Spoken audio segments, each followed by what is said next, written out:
This is the Secretly Important Cast. Our guest in episode 1 is probably the best singer you've never heard of.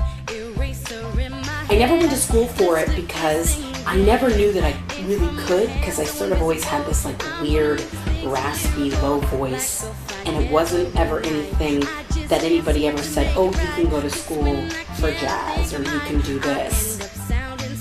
That's my guest, singer-songwriter Caety Sagoian.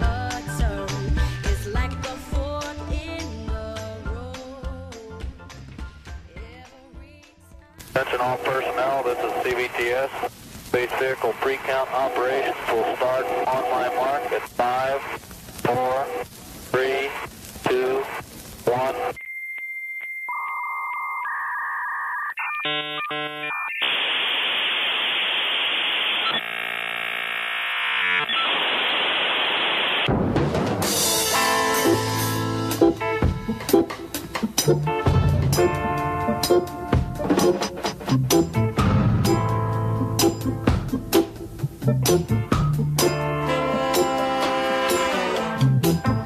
This is the Secretly Important Cast. I'm Brian Snyder. Our guest is Caety Sagoian, who is a Seattle area actress, voiceover talent, and singer-songwriter. If you play the current Mario Brothers game, you might recognize her as Bowser Jr. You also might recognize her spots on the PBS show Biz Kids.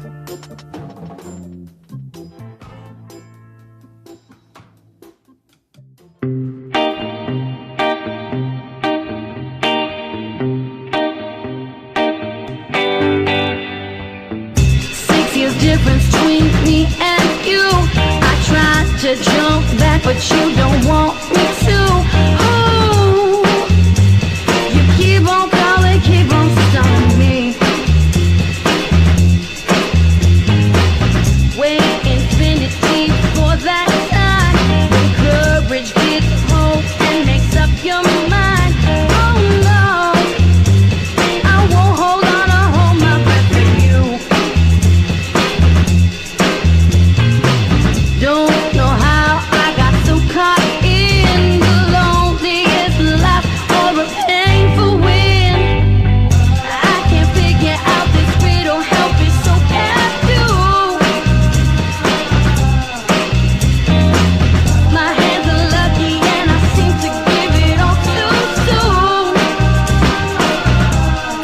Why am I overhyped? Yeah, why can't he let me be? 'Cause I know always knew, never through.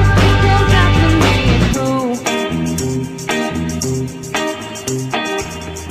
Patience comes and then patience goes. Trying to figure this out, hey, but nobody knows.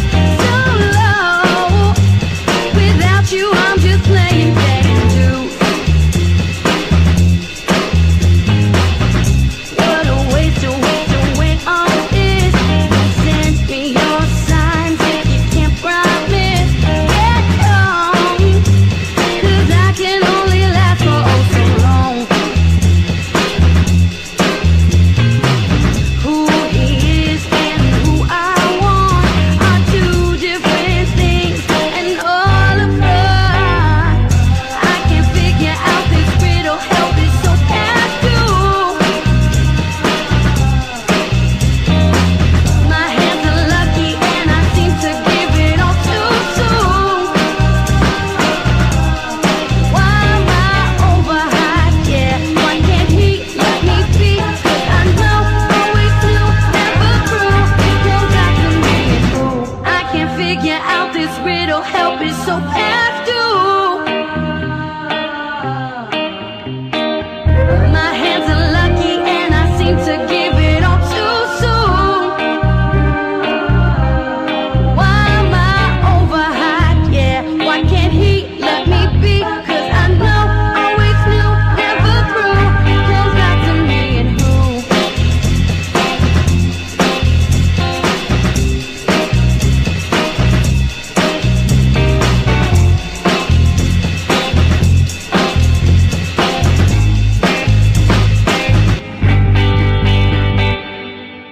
You were born in California, Yes. in Southern California, Los Angeles area. Yes, I was born in Long Beach, and then we lived in Dana Point. which is like a, beachside town in the OC. You moved from the OC to places actually kind of similar. Totally. Here in Washington, which is Kirkland. Yes. Which is just across the water from Seattle. Absolutely. And they kind of... They're pretty similar. Like, a lot of times people would be like, oh, Kirkland's kind of like the Dana Point of Washington in a weird way, because has the marina and like there's huge similarities there. Like, if there was a Real Housewives, it would be like the Real Housewives of Bellevue or Kirkland, like anything on that sort of corridor. Like, there is a pretty large asshole to normal people ratio. Definitely. You being a Bellevue inhabitant yourself. When did you decide that you wanted to be in the arts? I always knew that I wanted to perform in some aspect. Like, from a very young age, I was like incredibly performative. Like, my mom put me in all those like, cliched little kid classes. Not like a stage mom, in fact, the exact opposite of a stage mom. But like, I was in those ballet classes and gymnastics, and being the chubby little kid that I was, I didn't exactly excel at those things. Like, I remember being in California, I remember being in this ballet class, and I couldn't do any of it because my little chubby body could not pirouette. I couldn't do any of it. And I remember we had this performance, and everybody was in these pink leotards, and they apparently didn't come in adorable chubby baby size. Like, I think I was 4. So I had this green leotard. Like, I looked different from everybody. And I remember really not being able to cartwheel. But I was already not a part of the crowd, right? But although I was enjoying the hell out of myself. And I very specifically remember us performing and me making the conscious decision, knowing that the cartwheel part of the performance was coming up, and me deciding in my head at 4 years old, screw it, I'm going to somersault because I know I look good roly-polying across the floor. And my mom to this day was like, I knew we were in trouble when I saw you consciously decide to do whatever you looked good doing at 4 years old, somersaulting across the floor. And so I guess that was the moment when I decided I'm gonna do it my way. Although, like, my mom tells me, like, I just always wanted to talk to people and throw parties and do all sorts of stuff as like a little kid. But you started acting when? I was 12 or 13, and my mom made me do like a summer theater program, and I really didn't want to do it because although I was like dramatic and performative, I didn't really have an outlet per se to do that. And my mom signed me up for Oklahoma with Studio East, this like youth theater company in Kirkland. I really didn't want to do it, and she said, give it a week. If you hate it, you can stop, but I really want you to do it. And she's a genius because I fell in love with it, with the whole process. And then I continued to do it throughout high school. We met in college. We met in college. And we met at Cornish Arts College. College of the Arts. Cornish College of the Arts. I only applied to one school. Mm-hmm. I got into that school. I wanted to go to UCSB, actually, and Pepperdine. Like, those were my two schools. But I ended up getting really, really sick, and I was kind of in and out of the hospital my senior year. I was like the bubble girl. And so by the time I was well, my mom sort of was saying, well, you kind of got to stay local. You know, we got to be like good about your health, and why don't you try Cornish? And my only grasp on Cornish was this really super weird girl that was in the theater department, like stereotypical misfit chick who was in the theater because every other group kind of rejected her, and she ended up going to Cornish, not for theater though, for like something else. And that was my only frame of reference, and she was like totally weird and bizarre, and I sort of was like, yikes, that is not my college experience. I don't want that to be my college experience. So I auditioned for the program. Richard E.T. White was heading up my audition. I remember in the audition, Richard was like so hard on me. Like I was in there for what seemed like 900 years. And he also put me through the ringer at that audition because I was so sick I had an incomplete in math. And on my transcripts, he was like looking down at my transcripts, and I was feeling really cocky about it because I was like, I'm a good student. I have a 3.9. My test for the SATs was really good because I missed taking the SATs because I was super sick, and you know how the SATs were weird and they were very specific when you could take them. But like my SAT test score, the practice one, was good. He pushes the glasses up on the bridge of his nose, and he looks down at my transcripts, and he looks at the math thing, and he sees an incomplete, and he like looks up at me and he says, you know, this is a school too. And I was like, yes.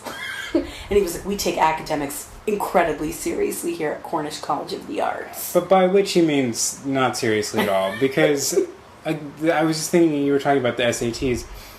I took the SATs.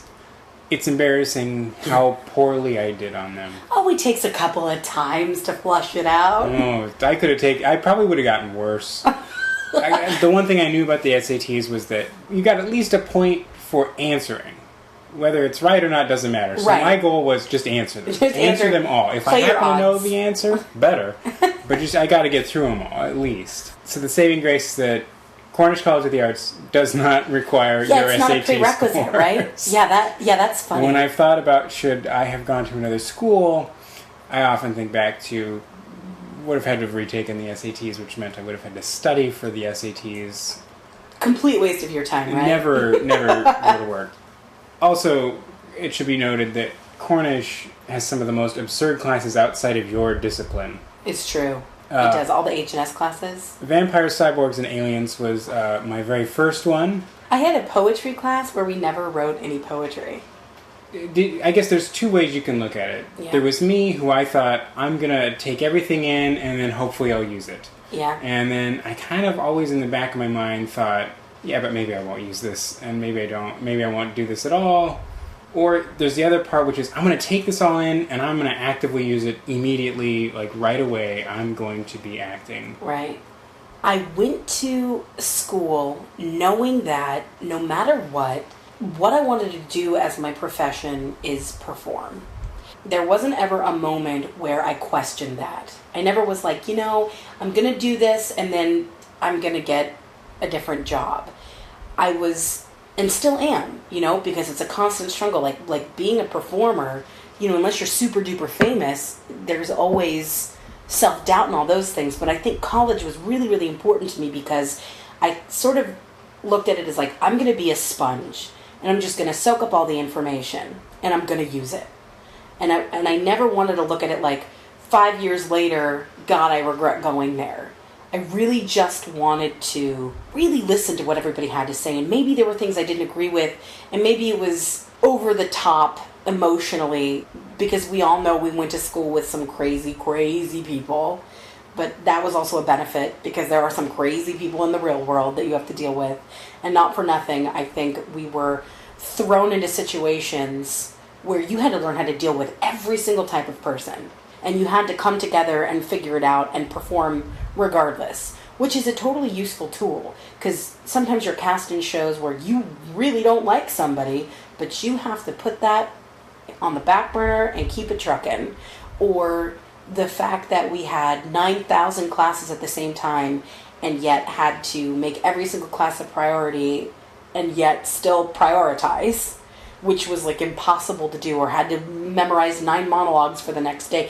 I remember us junior year just so upset about all the work we had to do. All of that is nothing compared to when you have a show that you're doing 11 times a week and then you book a voiceover job and then you're auditioning for other things on the side. It was like the perfect model for dealing with the real world haberdashery of busyness. At the school we went to, it wasn't like a normal college where like you could, maybe party a little late and then like not show up the next day and it wouldn't matter. I mean, it mattered. We would get in really big trouble if we missed more than 2 classes. And the class sizes were so small and the workload so large that if you weren't there, there was some crime to be paid, because there was a lot of onus on your being present. I think that was a very unique aspect of our school. So then we graduated, and I would say most of us did not work in our chosen profession immediately. And a lot of us have chosen not to at all. You didn't. What did you do? Like, I don't know if you can remember. Like, as soon as we graduated, what did you start doing? I was in an internship the last couple of months of senior year at the Seattle Shakespeare Company. We did Cyrano de Bergerac. It was a really cool experience getting to work in like a professional theater setting, like while you're still in school. It was really cool to see like how to apply your skill set into like the real world. So that was going on while we were graduating, and then I had auditioned for the Seattle Children's Theater for a show in the fall, and I ended up getting that, and I was cast as like a giant baby who didn't really have a speaking role, but like it was really physical, and I had to make a lot of like funny noises and sing, and it was kind of like the perfect role for me because I got to do and explore and be really creative and kind of take it on and turn it into my own thing. But it was a really, really cool experience. So I kind of came out of the gate doing shows with good parts in professional theaters. And then right after the Seattle Children's Theater show, I did Comedy of Errors at Seattle Shakespeare. I got cast in that as the courtesan. And that was fun too. So I kind of out of the gate came into like these really cool professional theater settings. During Comedy of Errors, a very critical thing happened to me. I fell into doing voiceover work because at the end of senior year as well, in one of our classes, I don't know if you remember this, there was like all those postings up on the bulletin board during school where they were talking about auditions, and then like a bunch of us would get together and go on them. Somebody called our voiceover teacher and said, I need someone to do a voiceover. It was like they were doing something, it was from the Seattle Art Institute. They needed somebody to do a voice for a Donnie Darko character they had written. Oh, okay. Somehow my name got brought up. The guy called me. I said I'd do it, and then I just so desired not to do it that the night before, I called him up. I was like, yeah, I can't do it. I'm out of town. Well, you didn't wait to say you're out of town. That's actually hysterical.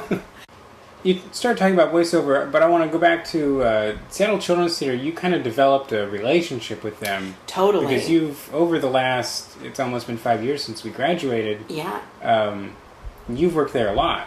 Yeah, I'll be doing my 7th show with them this fall. That is an incredible, incredible place. This really important moment happened in my artistic life when I was doing a show at Seattle Shakespeare Company, the Comedy of Errors. I had been sort of auditioning for voiceover work because I kind of serendipitously fell into it senior year at Cornish towards the end and sort of miraculously kept booking these jobs, even though I really didn't know what I was doing, although I really loved doing it. The casting director at Bad Animals, where I was getting all this work, took me out to lunch one day, and she said to me, I know that you're a theater major, and I know that you're getting your foot in the door and you're doing all these shows and kind of ramping up to like kind of hit the theater scene, but I think you are a voiceover talent. And I think that you ought to put some more weight that way. Because she would send me auditions, and stupidly, at 21, I was so into theater that I would just kind of let them fall by the wayside, not knowing that I didn't just have to commit myself to one thing. And so she very graciously sort of took me under her wing and said, this could be a reality for you. I think you have this sort of innate talent. Give a little energy that way and see what happens. And I'm the kind of person that I kind of go where the water takes me. That to me was a big glimmering sign saying, open your eyes and just kind of go for things. Don't limit yourself. Don't have tunnel vision. So literally, right after Comedy of Errors, I really started hitting the pavement with voiceover work, and I ended up booking like pretty big campaigns, and then I ended up getting the role of Bowser Jr. on the Mario series. I ended up replacing this lady.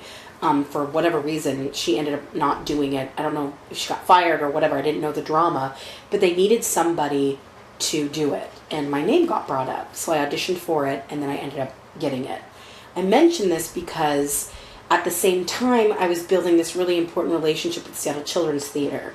This moment, like presently, because that was like 4 years ago, presently to this day, I consider myself a voiceover talent who does some theater.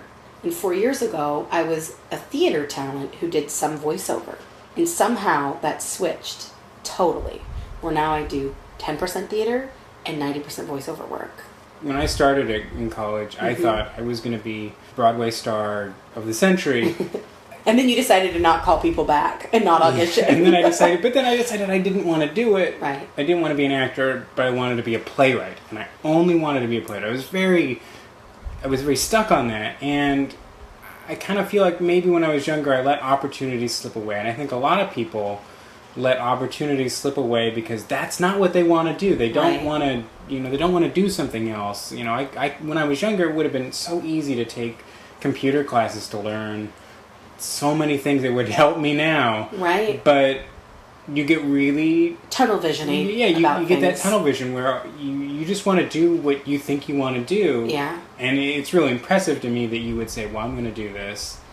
I credit that to this amazing woman, Wendy Wells at Bad Animals. She just had this graciousness about her.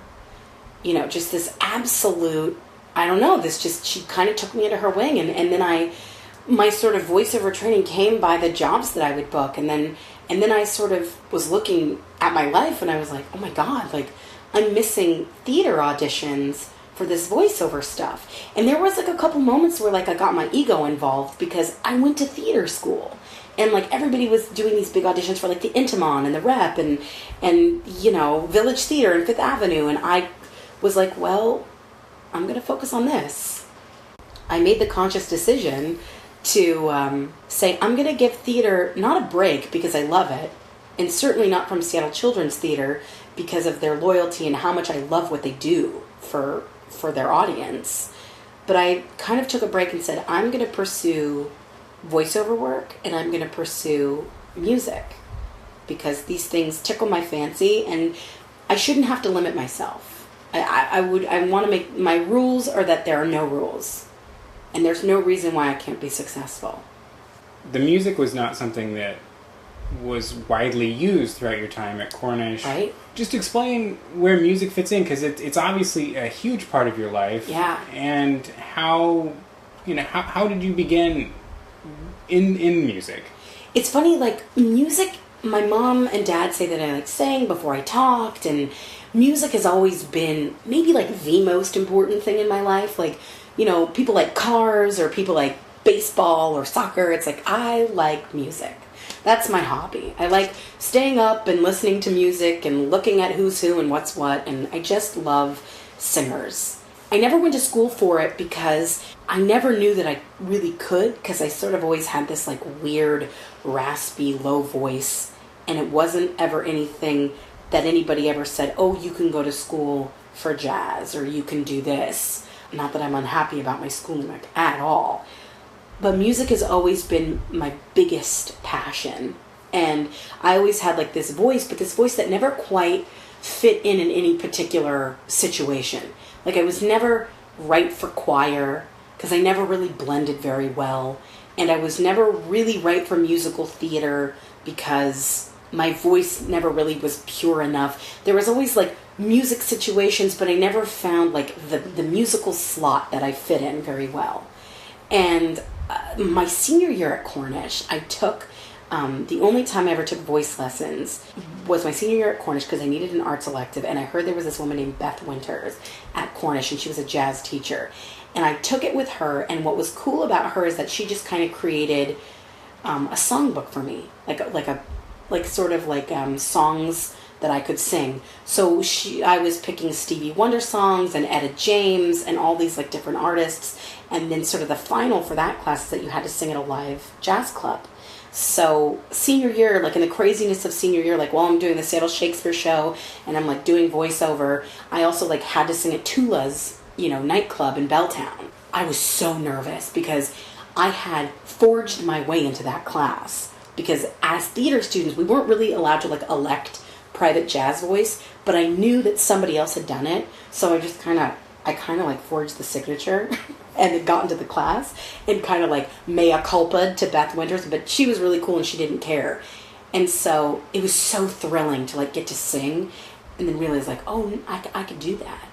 And at the same time during Cornish, I met Asa Taccone, who became a very important musical figure in my life because we were both theater majors, but we both loved music. And he was on the producer track, and he wanted to produce music even though he was a theater major, and his dad's like a really big artistic director at Berkeley Rep. And yeah, it should also be mentioned his brother is Jorma Taccone, who directed MacGruber, is a writer on SNL. He writes a lot of the Weekend Updates. He's, what is it, a third, a fourth? I think what is it, one third of the Lonely Island. Yeah, so that's his older brother, and they're obviously an incredibly creative family. And Asa, he moved to LA right after graduation, and he was a couple grades ahead of us. Or maybe just one grade, I don't really remember. One grade ahead of us, but a couple years older, because he didn't come to Cornish right after high school. He was definitely pursuing music like full time. And we were really good friends, and he would always kind of say, Katie, like, you've got this singing voice, and why don't you like give it a shot?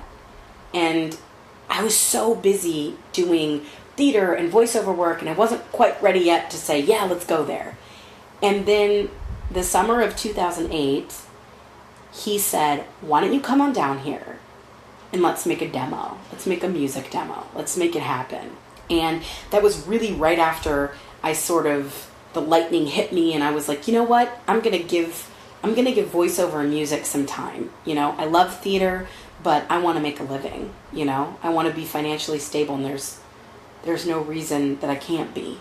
Previous to me going to Los Angeles, Asa was producing some music, and he played me one song, and there was this like one very specific song, and I said, I think that's my song. Like, I think I can do something with it. Now, I'd never really written anything before.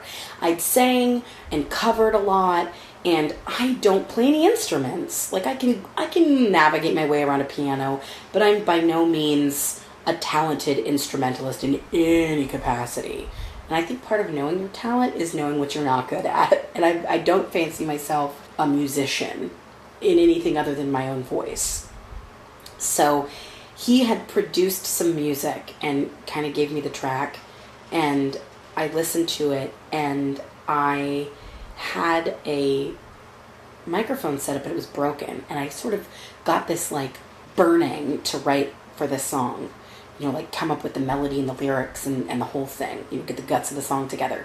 And I had my digital camera with me, which had like a video record function, and I have these really funny videos, like 3-minute videos, because it like maxed out at 3 minutes, and I have 3 videos of 3 minutes long, and just in like, you know, sequence. This was like the first time I ever wrote a song, and it was via digital camera. And I listened to it, and I thought, geez, I don't think this sucks, but God, I don't know, you know? Am I one of those people that just like produces like steaming pile of garbage and thinks I'm like, you know, the next Beethoven? I don't know. So I played it for my mom, and my mom, you know, not being the most like maybe constructive audience, was like, oh honey, it's so good. And then I thought, okay, I'm gonna play for my dad being the critic that he is, and he listens to it and he says, you know, play it again. So I played it again, and he looks at me and he goes, you know, Katie John, that isn't shit. I thought it was gonna be terrible. That's actually pretty good. Keep going. And I thought, okay. And then I played it for my friend Don, and he kind of thought it was okay. So then I got the guts to play it for Asa before I went down to LA. And I played it for him, and he said, all right, really, you got to come down. Let's make this demo. And in my nature of saying, let me take signs as they come and be willing to open myself up to new opportunities, let's roll. Let's make this happen. So I went down to LA, and I lived with Asa and his housemates for about 2 weeks, and we wrote and recorded this demo. Kind of poured my guts into it, and really I was so green.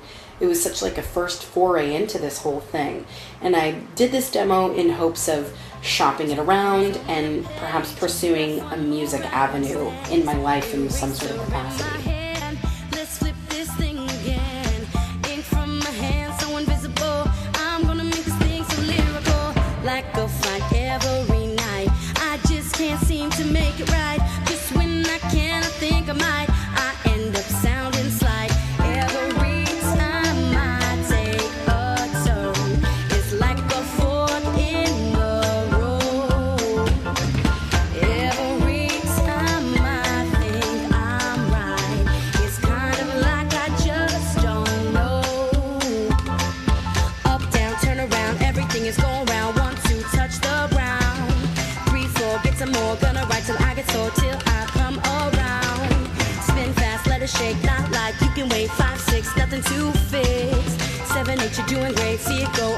play, baby, without a hitch.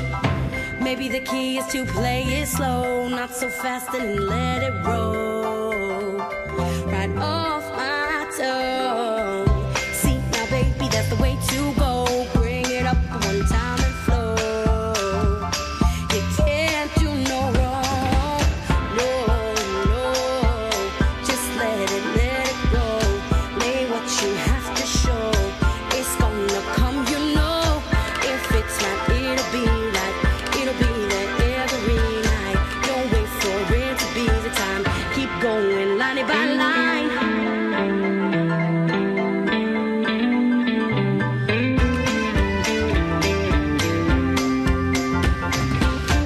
Every time I think I'm right, it's kind of like I just don't know.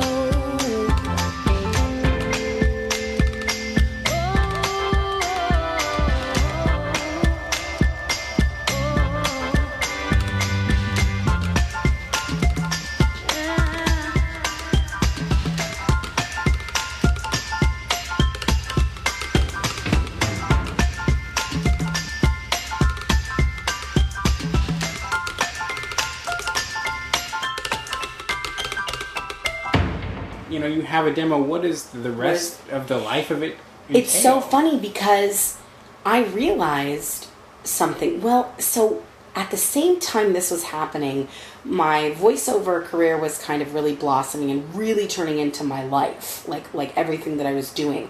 And it takes a lot of focus and a lot of auditioning. So it's sort of like I had these like parallel roads, and then I had like a theater show that I had to do like 2 months from then. So I think I was the victim of my own decision making as far as like music goes, because I did a show here in Seattle where I kind of like got this band together and we did it, and it was like really awesome and really fun. But then I kind of was like, what am I going to do? Am I just going to like gig in Seattle? Like, what's the end point? Like, how is that going to turn into like manifesting something great? And then I sort of started doing like commercial music, jingles, kind of, for like lack of a better term, singing for different kind of companies, like for HP. Like I was doing a lot of stuff with this music company called Black Iris. Like I did, some stuff for them, like for Disneyland and other things, but wasn't really able to do anything for myself to make myself like a music name. And really it was because I was in Seattle, and it was like all the opportunities that I really wanted were in Los Angeles. But here I am in Seattle, and it was something that I just couldn't really tackle. But I was able to use that demo to book all sorts of other different things. Although it wasn't like a record deal, I was able to get music parts for different commercial campaigns or something. But it's funny doing this podcast now, because although that was like a couple of years ago that I made this demo, that there is one particular song on there that I still think has like a life form. And I think really I need to do what I need to do in order to make that happen. I'm not going to be victim to not pursuing, my dreams and what I want to do. I think because I've been like so lucky to like have these opportunities with voiceover and theater specifically, mostly voiceover, and have like a really good career in that. If I had to describe you, I would just say, Amy Winehouse and Adele and Michael Jackson and Stevie Wonder kind of all rolled into one. Like, that is basically your sound. That is like such a crazy compliment. Those are people I love. So, I mean, is that Like, where you kind of said to yourself, this is what I want to do, like this is the kind of sound I want to have, or is it more natural, like this is just what I'm good at? I think it's the latter. It's just kind of what I sound like. And I mean, it's no coincidence that I happen to actually love that kind of music. I've always been a fan of like the throwback sound, Motown. Like, have you ever been asked that question? Like, if you could have one genre of music for the rest of your life, what would it be? A lot of people say classical, or musicals, or like people always say like the Beatles or like whatever. And mine is like any Motown sound. I don't know what it is about that. It just thrills me. And I don't know if it's because I can sing that, or I sing that because I love it. I'm not sure, chicken or the egg, but that is a huge compliment. that you say that maybe I sound somewhat like that genre, because those are all artists that I really, really love and admire. And we were talking about this earlier, and I kind of wanted to talk a little bit more about it. About you were saying, you were talking about the relationship between the artist and the producer. Huge relationship. And I wondered if you could go into that a little bit more, because I think it's kind of fascinating, because I see it as like, you know, the writer, you know, in theater, like the writer and the director have this relationship where the final product comes from both of them, even though it's all the writer's words. Right. It's like the vision. How does it all come out? Somebody once told me that the relationship between a producer and an artist or singer is tantamount to like being more than lovers, because it is so intimate. Because, you know, you're making all sorts of mistakes, and you're just trying to find a sound and like working together on something. You know, you talked about Amy Winehouse, and Amy Winehouse had an album before her like really successful Back to Black, and although you could tell she was like a talented singer, it wasn't until she paired up with like the perfect producer who was able to kind of pull that out of her, pull out that sort of, you know, she was a conduit, you know, and she needed somebody to like activate that, and that person on Back to Black was Mark Ronson. Like that guy he produced most of that album, and he just brought that out in her. For Michael Jackson, it was, you know, Quincy Jones. So when you talk about an artist and a producer, their relationship is so significant, and they really help to mold one another's sound. And that's when you really find an artistic partnership.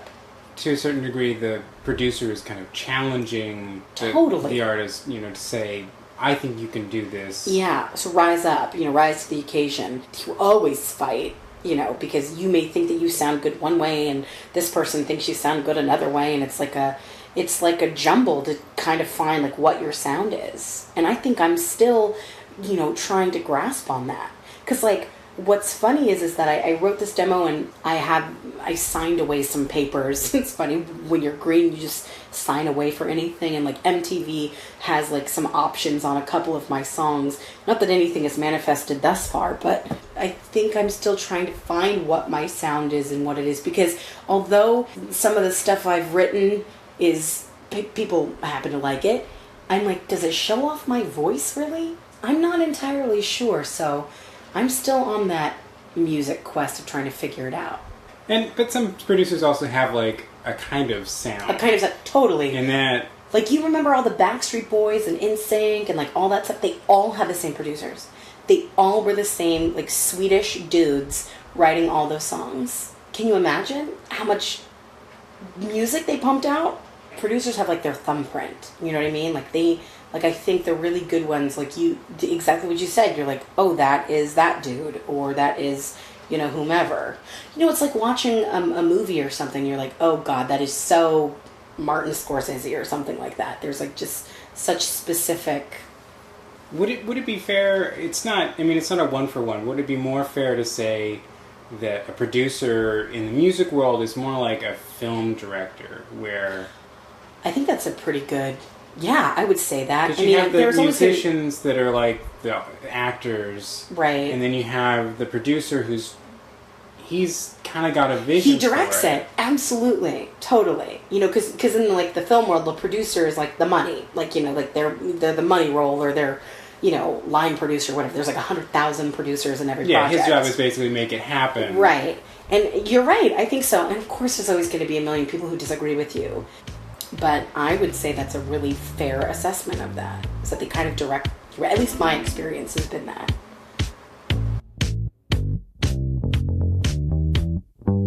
It's kinda like you think you know what you're doing, but all you do is mess me up and screw with it. Trust me, I'm not down, but so through it. You just wanna make some noise.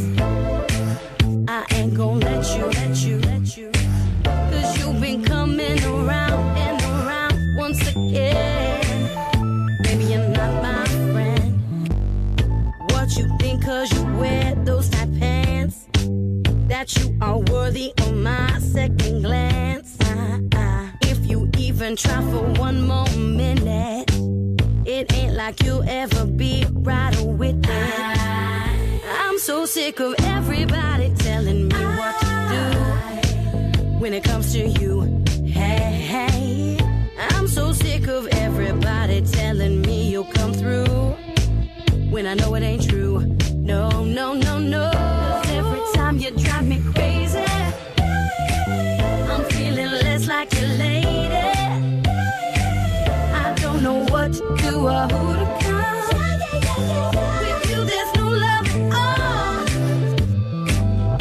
It's been screwing me up for so long. I'm gonna get so strong, so boy. So go ahead and try that number you once knew. 'Cause I'm already so over you. You know it's funny when you're looking at me. I'm not sure if it's me you see. Try to act like you know what I am thinking. Sitting right there, being the face of perfection. You just wanna make some noise. I ain't gonna let you. 'Cause you've been coming around and around once again. Maybe you're not my friend. 'Cause every time you drive me crazy, I'm feeling less like your lady. I don't know what to do or who to call. With you there's no love at all.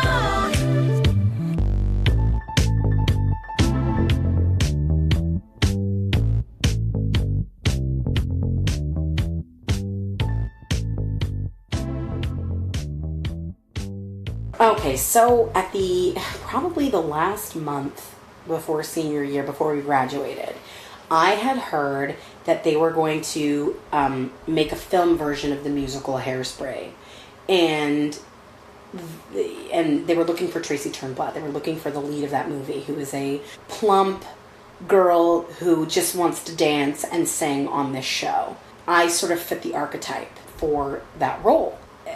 I remember loving that as a kid. And I don't know if it's because I saw myself in that, or I don't know what it was, but it was just sort of a thrilling storyline.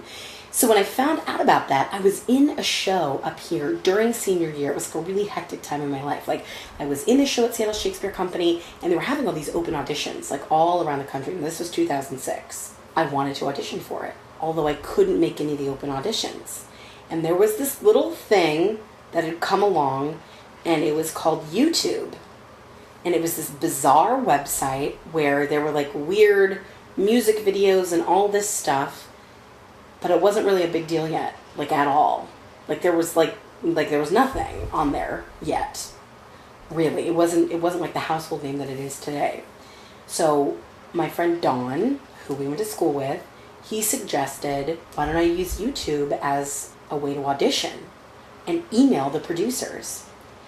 And I thought, well, how the hell am I going to find their email? And oh my God, I just like Inspector Clouseau'd that mess, like in such a big way. Like I ended up getting local news articles, like from, I think it was like the Illinois area, because they had like an open audition, and I found out what one of the names of the producers was, and then I like cross-referenced that like with Google, and then like local phone books, and I ended up finding out the name of the guy, and then the guy's assistant, and then I ended up finding the casting studio, because none of this information was like readily available.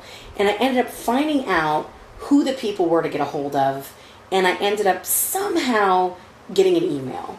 I made an audition, and I put that audition on YouTube, not thinking anybody was going to watch it, except for maybe, hopefully, praying to God, the casting directors. I auditioned it in like a black box room, and I had the sides, and I just, whatever, I did it, because you could also send in a videotape. That was like an option. I was like, this would be a really cool way to do it, and I attacked it from like all ends, right? I like harikari'd that audition. And I sent in the YouTube video, and I had to make the video public in order for them to access the link. I heard back like 2 days later, and they said, that's great, can you do another audition? And I sort of was like, oh my God, this is crazy.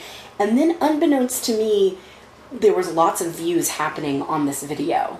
Because I suppose if you Googled auditions for Tracy Turnblad, my face popped up on the YouTube thing on Google, which was really not a big deal. And I like had my phone number on there and all this weird. I got so many phone messages from so many weird people, and it ended up getting over like something crazy, like 200,000 views on this ridiculous audition video. And I ended up auditioning something like 5 or 6 times throughout the process of it. And I got really, really far along in the casting. And then the casting director switched and the director switched. And it was sort of like this really big, weird mess. And I found out that I didn't get it because this casting director emailed me. And it was like such a nice email. And he said, you know, it came down between you and the girl that got it. And we're sorry. And I never like was flown to LA to test or anything like that. And who knows, I probably got the LA runaround.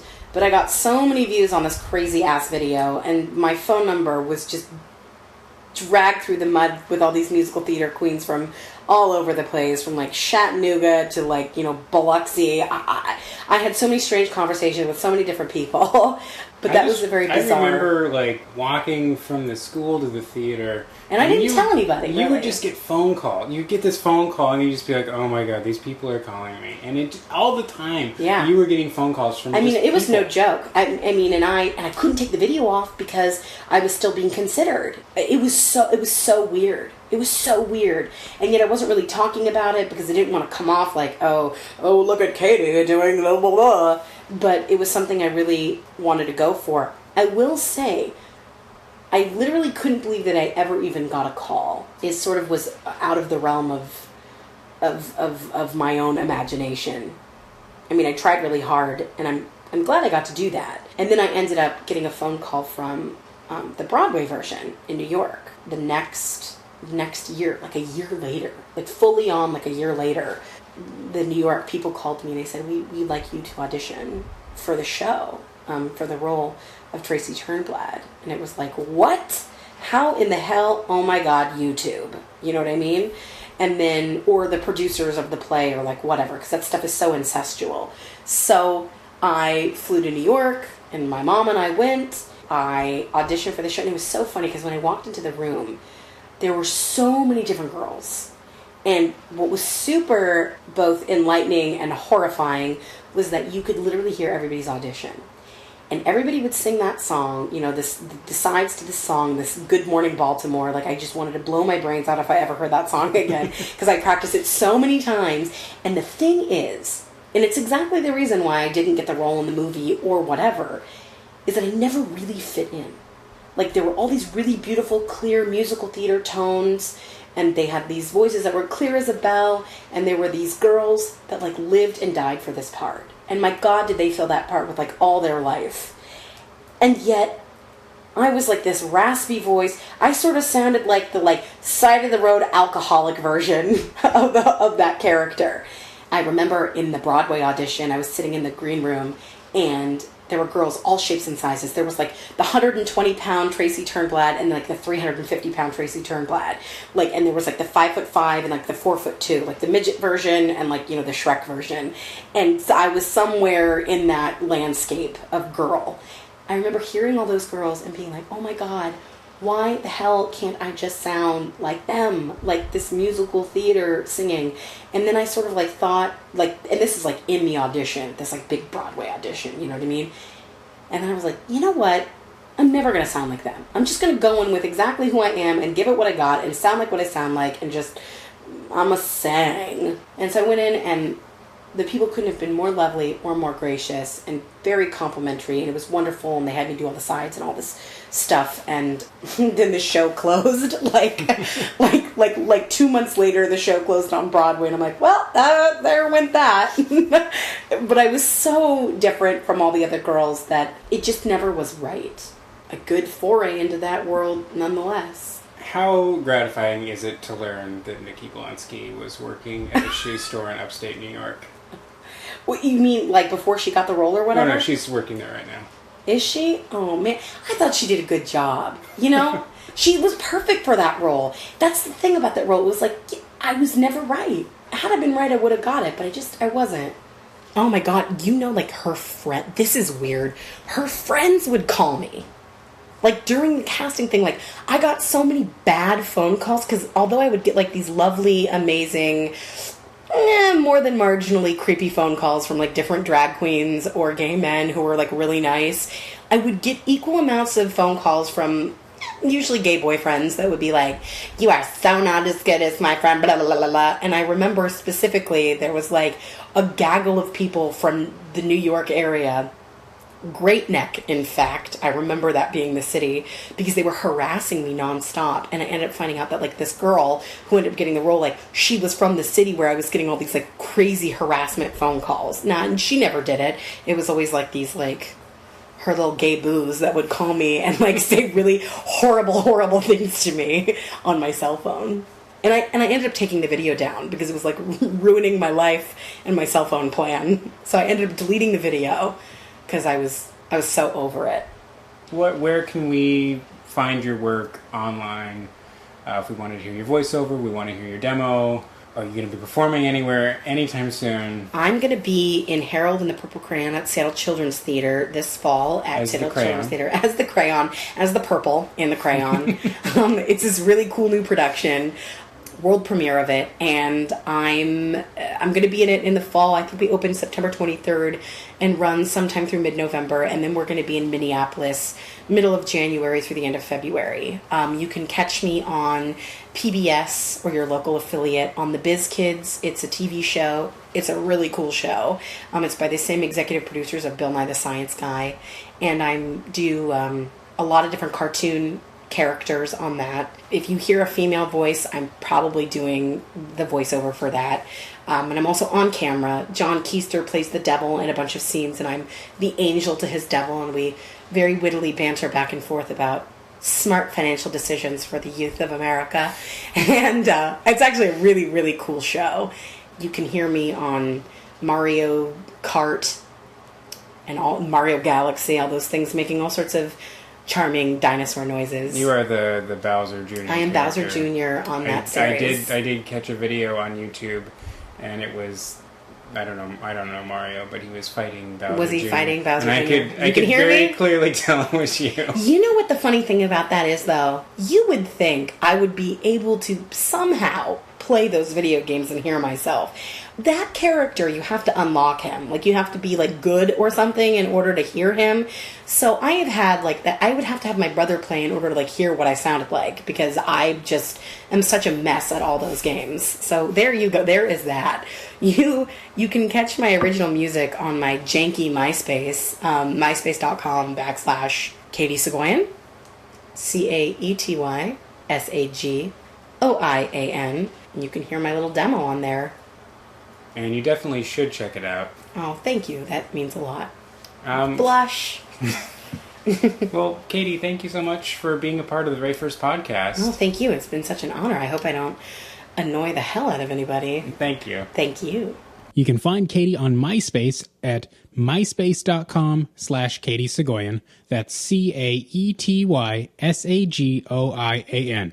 Sorry, what can I say? She's a busy lady. And so you get MySpace. Or you can find her music on SoundCloud at soundcloud.com/Caety. That's it for this episode of the Secretly Important Cast. I'm your host, Brian Snyder. The show is produced and edited by myself. Our theme music is Question Love Answer by Adrian Orange, available through K-Records at krex.com. If you enjoyed our program, you can find more great episodes featuring Stacey Rosich, Carl Blau, Jessica Dobson, the band Lamolo, Shayna Cleveland, and so many others. Just search for Secretly Important in iTunes and take a quick minute to rate and review us. You can also find us on the information superhighway at secretly-important.com, where we will be exposing the hidden music of the Pacific Northwest and beyond. You can follow us on Facebook at facebook.com/secretly important, on Twitter at secretly_import, on Instagram at secretly_important, and Tumblr at secretly-important.tumblr.com. Until next time, remember. Everybody knows the true secret to success is to never stop learning, and it doesn't have to be college. Hey, Baxter. Speaking of the need for higher learning, it's my assistant, Brian. Oh, contraire, bossio. I didn't need no education. And that's why you're my assistant, Brian. Oh, by the way, we're at a creamer.